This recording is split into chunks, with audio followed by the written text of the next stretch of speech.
E aí, pessoal, tudo em paz? Sejam muito bem-vindos a mais um vídeo do canal OCS Podcast. Hoje é um dia sombrio para a democracia brasileira, para a história do Brasil, mais um dia sombrio de tantos dias sombrios que temos em nosso país. Hoje é o dia que começou o julgamento do ex-presidente Jair Bolsonaro, tá? E a gente vou comentar aqui, vou reagir em tempo real, instantaneamente aqui os vídeos, ao vivo para vocês. Então, assim, não vamos enrolar muito, vamos para o que interessa. Curte, comenta, compartilha o vídeo, se inscreve no canal e vamos acompanhar aqui. Quem está falando é o advogado do presidente Jair Bolsonaro. Vamos soltar aqui o vídeo. Eu inicio a minha sustentação dizendo que o presidente Jair Bolsonaro foi o presidente mais investigado da história do país. Uma investigação que perdurou por anos, que começa com o objetivo de investigar uma live de agosto de 2021, em que se autoriza a quebra de uma nuvem do seu ajudante de ordens, Coronel Cid, que hoje é delator, que perdura por meses essa quebra com vários objetos diferentes. Num primeiro momento, verificava-se a live, numa investigação determinada pelo TSE. No segundo momento, investigava-se o cartão corporativo, os gastos do presidente e da então primeira-dama. Depois investigou-se até uma questão de emendas, para se chegar numa questão de vacinas. Portanto, não havia um objeto específico. E por que eu estou tratando disso, senhor presidente? Porque o inquérito das vacinas é a onde ocorreu a prisão e depois a colaboração do Coronel Cid. E o que se achou, senhor presidente, depois de tudo isso? Que foram determinadas buscas e apreensões, foi feita a quebra de nuvens, o presidente foi investigado, buscas e apreensões. O que se achou com o presidente? Absolutamente nada. E com todo o respeito e com toda a vênia, ilustre Procurador-Geral da República, eu considero do achado no do Partido Liberal, há inclusive, no meu colega Paulo Bueno, uma ata notarial de que ele enviou para o presidente da República aquele documento. Então, esse documento não foi achado. Com o presidente não se achou absolutamente nada. A partir daí, restava a versão do delator com uma minuta que estava no seu telefone tratando de uma questão de estado de sítio e mais absolutamente nada. E a denúncia é feita, efetivamente, com duas novidades. Porque, com o estado de sítio, e baseado na palavra exclusiva do delator, seria difícil a propositura de uma ação penal. Então, traz-se uma narrativa que vem, efetivamente, do começo de atos de pronunciamentos do presidente da República, pronunciamentos públicos, e depois o 8 de janeiro. Sobre esse primeiro momento, senhor presidente, eu me permito até fazer uma digressão sobre o mérito antes de tratar das preliminares, mas é importante dizer que no momento... Eu quero comentar algo importante, bem rápido aqui, para não ficar cansativo o vídeo. No começo do que o advogado está falando aqui, ele disse o seguinte, interessante. Só para nós termos uma noção, para quem está olhando o vídeo aí, ter uma noção que aqui, na verdade, eu julgo esse julgamento como fake. Esse julgamento é fake. Hoje em dia, a palavra da moda é fake news e tudo mais. Esse julgamento é absolutamente fake. Ele é um julgamento já, na verdade, feito, né? Ele já está escrito, ele já está julgado antes mesmo de acontecer. Tanto o seguinte, por que eu digo isso? Anotei algumas coisas rápidas aqui. Ele fala que a live que o Bolsonaro fez em 4 de agosto de 2021 foi o começo, o estopim para ser aberto o inquérito contra o Bolsonaro. E isso é um absurdo, porque esse inquérito ele já teria que ter sido fechado. É o inquérito mais longo da história do mundo, é só no Brasil. Demorou 4 anos para ser fechado e ainda não fecharam o inquérito. o presidente Bolsonaro falou para embaixadores aonde há crime nisso, de falar para embaixadores. Outra coisa que eu achei interessante, ele falou aqui, ó, que um documento que a Polícia Federal disse que foi achado na casa do Bolsonaro, que foi entregue por Bolsonaro, não foi entregue pelo Bolsonaro, ele acabou de falar. Tem um relato aqui, um documento que comprova que quem entregou foi outro, acho que o colega do advogado ali. Então, assim, é uma narrativa fake, infelizmente é um julgamento fake, e assim, ó, eu quero fazer uma menção honrosa, porque o Bolsonaro foi no julgamento, tá? Ele foi no julgamento, ou seja, ele foi lá de cara a cara, ele tá lá na frente olhando, e é muito difícil isso. Tu ir lá na frente, encarar os teus algozes, dar a cara, tapa, bater, sabendo que tudo isso é uma palhaçada, é uma perseguição, todo mundo sabe, o mundo inteiro sabe. E eu acho engraçado, engraçado não, eu acho curioso, quem conhece história sabe, muita gente da canhota fala sobre o julgamento de Nuremberg, que foi aquele julgamento que foi julgado lá os nazis, né, os nazistas da Segunda Guerra, que foram presos, né, quando os aliados tomaram a Alemanha e tudo mais, derrubaram o eixo, né? E só que naquele julgamento, aí depois que eles foram julgados, os nazistas, porque tinha um caminhão de provas, milhões de provas, documentos, vídeos e tudo mais, mesmo que eles tentaram apagar, tinha ainda os documentos e as provas. Eles foram condenados, é óbvio, porque ali tinha provas sobradas, como tinha no caso do Lula, provas sobradas, e ele foi condenado, mas depois disso condenado. Mas não se trata aqui do Lula, estou fazendo... Aliás, na verdade se trata porque a gente sabe quem deu o golpe, o julgamento aqui está sendo se tratado de um golpe, né? Está se julgando um golpe. E a gente sabe muito bem quem deu um golpe no Brasil. E esse julgamento do Nuremberg teve defesa para aqueles nazistas. Teve ampla defesa contraditória, só que eles não conseguiram comprovar. Nesse julgamento do Bolsonaro é o contrário. Quem tem que dizer que não fez é o Bolsonaro. E a gente sabe quem tem assim um pouco de estudo, quem estudou um pouquinho, não digo estudo de escola, de escolaridade, mas quem tem estudo de vivência, quem olha, quem não é alienado, sabe que em qualquer país normal do mundo, quem acusa que tem que comprovar. Se eu chegar para alguém e disser assim, tu roubou tal coisa, eu tenho que comprovar que ele roubou, eu tenho que dar argumentos, fatos, provas, enfim. E aqui é o contrário, eles disseram assim, tu deu um golpe, agora tenta te defender. Sendo que a gente vai ver, eu não sou advogado do Bolsonaro, mas a gente vai ver, se talvez ele vai falar, eu acho que não precisaria nem ser advogado. Se tu acompanha as coisas minimamente, a gente sabe que isso tudo é uma palhaçada. Eu vou tentar não interromper mais o vídeo, mas é que realmente é dose, é difícil. É difícil a gente ver tanta injustiça no nosso país sem se indignar, tá? Mas vamos seguir aqui no jogo, vamos ver onde ele parou aqui. Nós temos, efetivamente, uma acusação do Procurador-Geral da República de 2 artigos gravíssimos do Código Penal que tratam do golpe, e de golpe contra as instituições democráticas e contra o governo legitimamente eleito. Mas um minutinho só, estamos tratando de uma que se iniciou em dezembro de 21, tratando do crime do governo legitimamente eleito. Qual era o governo legitimamente eleito? O dele. Então esse crime é impossível, com todo respeito. Falar-se em execução de crime contra o governo legitimamente eleito, que era o dele. O governo legitimamente eleito veio no final do ano de 22, com as eleições. Então, como se falar em tentativa, em início da execução?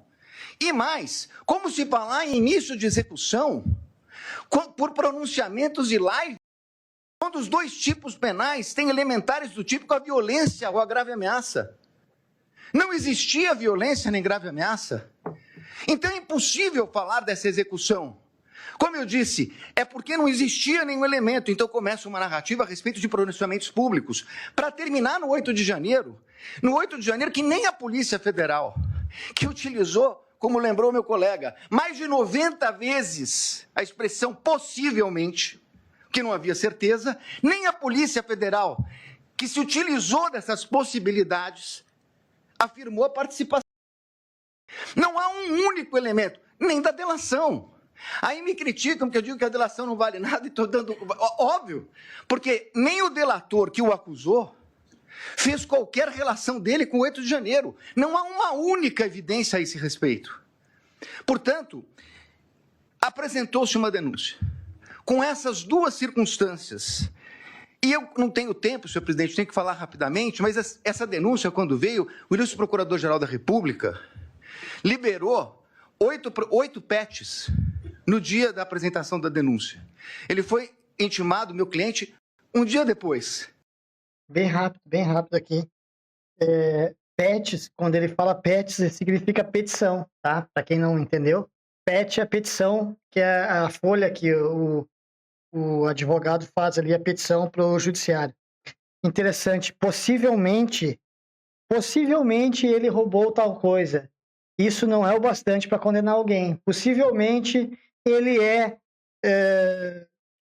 um cara corrupto. Não é. Possivelmente ele não é um bom marido. Isso não significa que tu não seja um bom marido. Tem que provar se tu é um bom marido ou não. Então, assim, caminhão de barbaridades. Outra coisa, por que um crime impossível, ele falou? Porque um crime que ele já tinha entregado no começo de dezembro a transição do governo para o presidente Lula. Como que alguém vai dar um golpe, sendo que já entregou o cargo e ele não é mais o chefe das Forças Armadas, e aí o cara vai e entrega para aquele cara que assume a presidência, mas depois que esse assumiu a presidência, 8 dias depois ele tenta dar um golpe, mas ele não está aqui, ele está nos Estados Unidos, ou seja, quando desse um golpe, iam ligar para ele, Bolsonaro, pode vir agora. Assim, sinceramente, e a gente fala aqui porque é interessante, isso aqui a gente tem que divulgar, vocês compartilhem esse vídeo, para mostrar para as pessoas que talvez não estejam muito por dentro dos fatos, que às vezes consomem uma mídia lixo, que a gente sabe que essa mídia, grande mídia, é um lixo, que as pessoas olhem um vídeo desse e aí você vai lá e com pontos por pontos e mostra para alguém que se interessa, aí, mãe, pai, olha só, não é assim. Não, mas eu vi na Globo, o William Bonner falou. Aí você vai lá e mostra a narrativa deles e aí tu consegue derrubar esse castelo de cartas deles, porque é frágil, tudo frágil. Invenção, perseguição é o mínimo. Vamos seguir aqui. Segundo dia já era prazo. 8 petições, 45 mil documentos. Que até agora, senhor presidente, por Deus que está no céu, eu não sei de esses documentos Não precisa duplicar. Rapidinho. 8 dias para eles analisarem 45 mil documentos.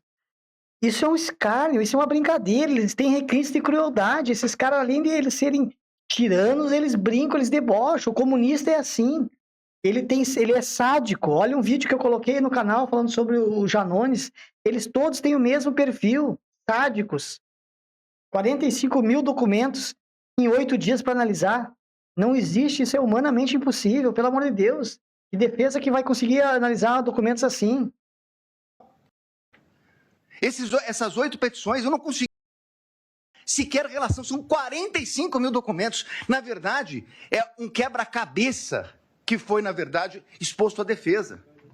E aí, na sequência, senhor presidente, eu queria tratar de uma preliminar que já meu colega que me antecedeu na tribuna fala da relevância do caso. Não é só a questão da relevância do caso, é a questão da competência. A minha questão principal é que o Supremo Tribunal Federal, na portaria do ministro Barroso, que encaminhou para as turmas das ações originárias, ele faz um destaque a respeito da questão do presidente da República. Então, o presidente da República, se crime houver na República, seria julgado pelo pleno do Supremo Tribunal Federal. Ora, se o Supremo Tribunal Federal entendeu agora, num julgamento que foi concluído recentemente, após a apresentação da denúncia, que a competência se prorroga e que os detentores de foro, ainda que deixem suas respectivas funções, passem a ocupar, saiam da prerrogativa de foro e o delito será julgado pelo Supremo, prorrogando a competência que detivera aqui no momento que ocupava o cargo. Qual era a competência? Era do pleno, porque ele era presidente da República e chegou a ser como presidente da República. Mas com base nisso, senhor presidente, o que nós temos nessa denúncia? A prova da defesa, substancialmente, é uma prova negativa. É uma prova negativa. Não fez, não participou, não aderiu, não autorizou. É uma prova negativa. Então, seria muito importante, e eu reconheço, ministro Alexandre de Moraes, Vossa Excelência despachou comigo no Salão Branco, e é verdade o que Vossa Excelência coloca, que todos os elementos da denúncia, citados na denúncia e no relatório da Polícia Federal, estão nos autos. A conversa de Mauro Cid, citada na denúncia, está realmente nos autos. Nós tivemos acesso quando é escrito por escrito, quando é por áudio, por áudio. O que não está na denúncia é a completude da mídia. Como disse o meu colega que me antecedeu. Então, senhores ministros, a pergunta é o seguinte: se eu não tenho a mídia completa, nesse momento de preliminares, não seria o caso de a defesa poder suscitar, se fosse o caso? Mas eu não tenho a completude, eu não tenho os telefones, eu não tenho as mídias. Há uma discussão muito grande a respeito desse plano punhal verde e amarelo. Há uma reunião. Seria absolutamente imprescindível verificar as demais mensagens que foram passadas naquele dia. As outras mensagens que foram passadas pelo WhatsApp. Os outros documentos que estão na mídia. É essa a reclamação da defesa. O que nós temos, e temos tudo que a denúncia citou e tudo Mas esse é o recorte da acusação. Com todo respeito, a defesa tem direito a fazer o seu próprio recorte. E isso poderia impactar. Eu sei, ministro Flávio Dino, Vossa Excelência já falou aqui em outras sessões de julgamento que eu assisti, que falou hoje, nós não vamos fazer Vossa Excelências não farão um julgamento aprofundado da denúncia. É óbvio, nós estamos falando aqui de um standard mínimo, de uma verificação de possibilidade do recebimento da prova. Mas é evidente que se houvesse uma mensagem comprovando que não há nenhuma relação com o punhal verde e amarelo, teria muita importância para esse momento. Denúncia gravíssima, por fatos gravíssimos, que o presidente da República não tem nenhuma relação com o punhal verde e amarelo, Operação Luneta, com Copa 22 e assim por diante. Identificação das trocas de mensagem, a partir do momento que Correios dizem que falaram com o comando militar, que pediram audiência no Planalto, na Alvorada, que tiveram lá, o que disseram? Isso não consta. É essa a importância de verificar toda a questão. Me encaminhando para o final, senhor presidente, eu gostaria de tratar... E aqui eu queria tratar de duas questões, porque inclusive estão sendo confundidas. Aliás, tudo que fala a defesa na imprensa sai de uma forma um pouco distorcida. O que foi questionado pela defesa, ministro Zanin, é o fato de que o delator rompeu com o acordo. Antes dele entrar nessa parte só um adendo rapidamente. Até aqui eu vi aqui a análise. Acusação e defesa disputam o peso da delação de Cid em denúncia de Gonê. Só um comentário sobre essa questão, sobre o Mauro Cid, né? Mais uma pergunta, na verdade. O quão as nossas Forças Armadas estão preparadas, né?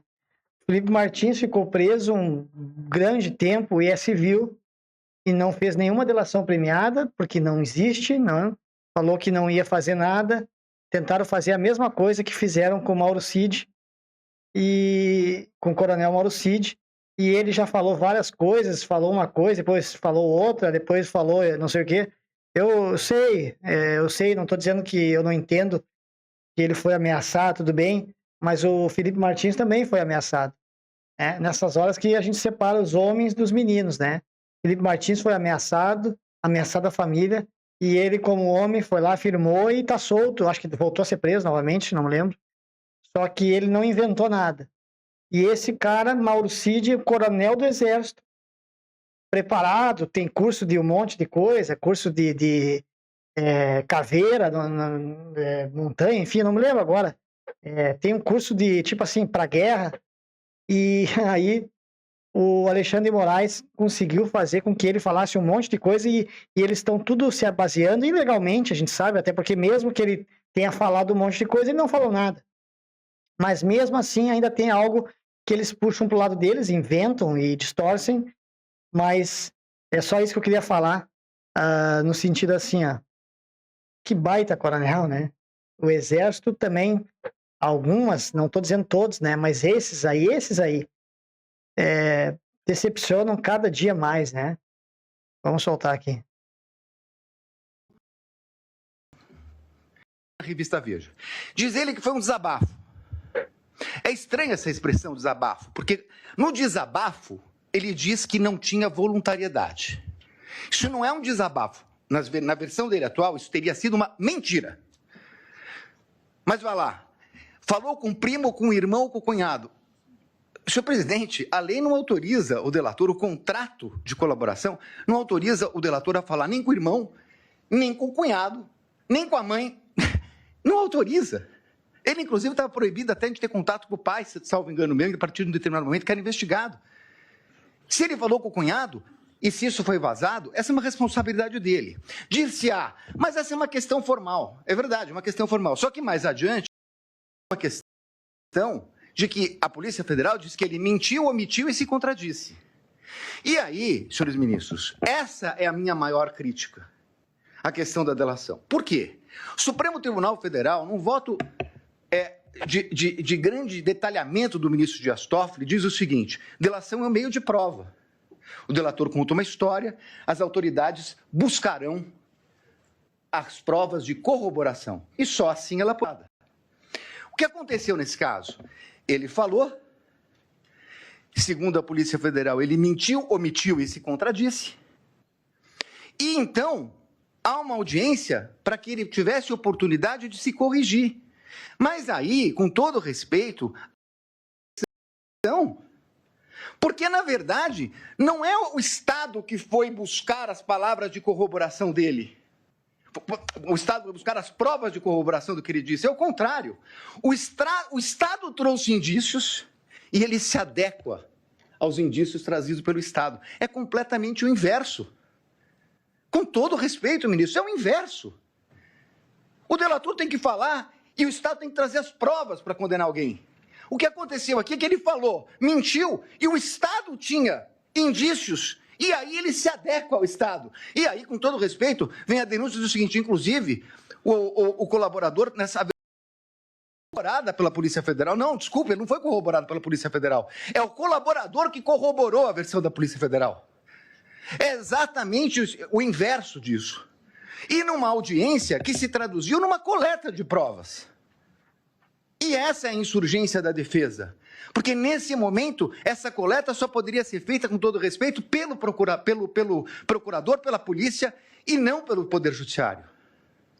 Então, senhores ministros, para terminar, eu quero dizer o seguinte. Antes dele concluir, eu não preciso estar simplificando o que ele já falou, porque ele é bem didático ali, esse advogado, né? E é raro isso acontecer. Mas ele foi bem didático, só que assim, eu quero dar uma contribuída aqui, que ele quer dizer o seguinte: o Estado, ele tem que sustentar, digamos assim, no inquérito policial ali, ele levanta os indícios, faz a audiência com o réu, que seria ali o Mauro Cid, ele tem que dar os fatos ali, ele mostra, olha, os indícios que a gente tem é esse, o que tu fala sobre isso? Ele vai lá e diz, não, nesse dia aconteceu tal coisa, nesse dia aconteceu tal coisa, não aconteceu, é assim, é assado. E aqui é o contrário. O Mauro Cid fala algo, aí os policiais federais, lá o delegado do inquérito, vai dizer assim, não, peraí, volta aí. Isso aí que tu falou não existiu. Tu tem que ver isso aqui, ó. Aí ele vai e fala de novo, não, mas não aconteceu, não, peraí. Tu não tá colaborando. A gente tá com uma narrativa bem, entre aspas, aqui pronta, tu tem que encaixar a tua delação, o teu depoimento, a nossa narrativa, quer dizer, assim é óbvio. Aí quer dizer que ele poderia falar 1 milhão de coisas, como ele disse ali no desabafo, ele fala que é um desabafo, o Mauro Cid, né? Só que, na verdade, foi uma mentira, porque ele falou algo, e aí ele mesmo, naquela reportagem da Veja, ele disse, olha, não adianta o que eu falo, eles não acreditam, e eu tenho que, toda hora eles estão me dizendo assim, não, tu tem que colaborar mais, tu vai ser preso, uma guerra psicológica com o cara. Então, assim, alguém aqui acredita nesse julgamento? Desculpa, eu não quero que o Bolsonaro seja preso, mas eu, infelizmente, já comentei outros vídeos, aí tem no canal, olhem aí, o próprio Constantino falou, ele teria que urgentemente ir para uma embaixada americana, porque senão ele vai ser preso e ele corre risco de vida. Por que tem aí risco de vida alto? Porque o Bolsonaro já falou numa outra entrevista no Flow, e no próprio, acho que no Flow ele falou, que ele, se for preso, ele vai ser morto envenenado. Não é eu que estou falando, eu não quero isso, Deus que me perdoe, pelo amor de Deus. Mas foi o Bolsonaro que falou. E, pessoal, esse povo grande, esse presidente, tudo mais, esses caras da alta cúpula, eles não falam assim, a Deus dará. Ele sabe, ele deve ter alguma informação, tá? Já tentaram matar ele. Lembrem disso, pelo amor de Deus, não se esqueçam. Há 4 ou 5 anos atrás tentaram matar ele, o Adélio Bispo. Deu uma facada nele com uma carneadeira e no mesmo dia tinha uma entrada dele lá no Congresso. Será que é coincidência? Pelo amor de Deus. Aí, naquele momento, perto daquela época, ele tinha uma entrada de um PSOL, porque ele era afiliado ao PSOL, partido de extrema esquerda, e o Jean Willis foi se exilar em outro lugar na mesma época, também era do PSOL. Façam essas ligações, entendeu? Então, assim, ó, e o próprio Bolsonaro falou que já sabe quem tentou matar ele, quem mandou. Assim, ó, é muito maior do que a gente imagina. É uma guerra de poder, entendeu? O comunismo tem partido chinês por trás, tem governo chinês por trás, são comunistas, tá? Tem Flávio Dino, que é comunista, tem o Zanin, que é advogado do PT, era advogado do PT do Lula, e ele é juiz e vai julgar o Bolsonaro. Será que alguém acredita nisso? Pelo amor de Deus, eu fico pensando como que o Bolsonaro ainda insiste em ficar aqui no Brasil. Cara, tipo assim, ele ainda tenta pelas vias legais, não vai dar certo. Pela via legal que eu digo, não ilegal, ele não tem que fazer nada contra, ele tem que ir para uma embaixada e o mundo vê mais ainda do que já está vendo, assim como o filho dele fez. Tá, pessoal? Mas então, assim, vamos continuar aqui, vamos ver o resto da sustentação oral do advogado do Bolsonaro. Olha aí. Curta, comenta e compartilha o vídeo. Eu entendo a gravidade de tudo o que aconteceu no 8 de janeiro. Mas não é possível que se queira imputar a responsabilidade ao presidente da República o colocando como líder de uma organização criminosa quando ele não participou dessa questão do 8 de janeiro. Pelo contrário, ele a repudiou. E mais do que isso, ministros, nesse tempo que não é possível discutir a questão aprofundada de provas, é importante dizer, senhor presidente, que enquanto a Polícia Federal fala possivelmente, enquanto a denúncia traz conjecturas, como a impressão de um documento no Palácio que teria tido conhecimento dele, o fato concreto é que o acusado de liderar a ação criminosa para dar golpes socorreu o ministro da Defesa, nomeado pelo presidente Lula, porque o comando militar não o atendia. Foi o presidente que determinou a transição. Foi o presidente que determinou que eles atendessem o ministro da Defesa que assumiu em 1º de janeiro. Portanto, encerrando, ministro, não é possível que se queira dizer que é compatível com uma tentativa de golpe com o uso do comando militar quando o presidente da República autoriza a transmissão do poderio limitar no começo de dezembro. No começo de dezembro, antes da data do dia 15, antes da data do dia 11.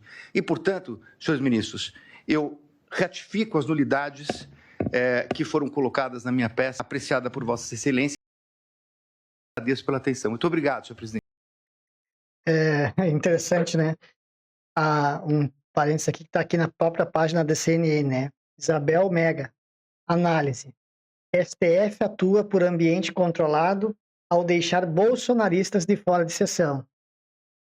Quer dizer que assim, ó, basicamente, pessoal, isso significa assim, STF joga em casa sem torcida adversária. Só joga com a torcida deles, entendeu? Assim, cara, sinceramente, eu tô tentando fazer um vídeo mais técnico, assim, para não se indignar, mas é complicado. Esquema de segurança, Tony Telcuri. Esquema de segurança inclui agentes dentro de elevadores que levam a primeira turma. Eles têm um forte aparato de segurança, porque eles sabem que isso, na verdade, É um teatro, isso é um teatro. Esse julgamento é um teatro, Bolsonaro já está condenado, entendeu? E assim, ó, parabenizar o advogado, curto tempo da petição inicial, 15 minutos, sabe? Para se debruçar em 40 mil páginas, entende?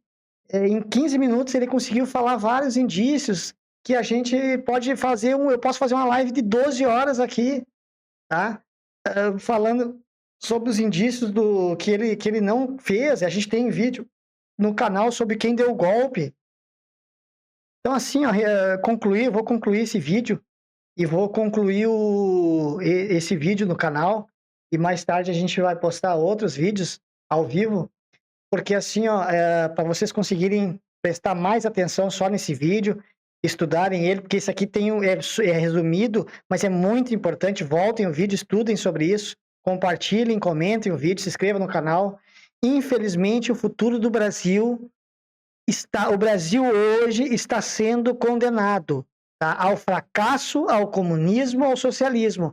Quem não entendeu isso é um alienado, não entende nada e nunca vai entender nada, tá? Então aqui não se trata, como eu falei em outro vídeo, vocês podem compartilhar aí os shorts que está rodando no canal e outros vídeos do canal que está com uma boa visualização, graças a Deus, graças a vocês, muito obrigado. A gente tem que estar preparado que o comunismo está fazendo isso que ele já fez na China e está fazendo aqui já faz 30 anos, não é de agora. Só que a gente tem que tentar intervir de alguma maneira, ok? Tá, pessoal? Muito obrigado. Vamos continuar. Continua no canal olhando outros vídeos que a gente vai soltar aqui mais vídeos do julgamento ao vivo do presidente Bolsonaro. Ok? Muito obrigado. Fiquem com Deus e vai na fé.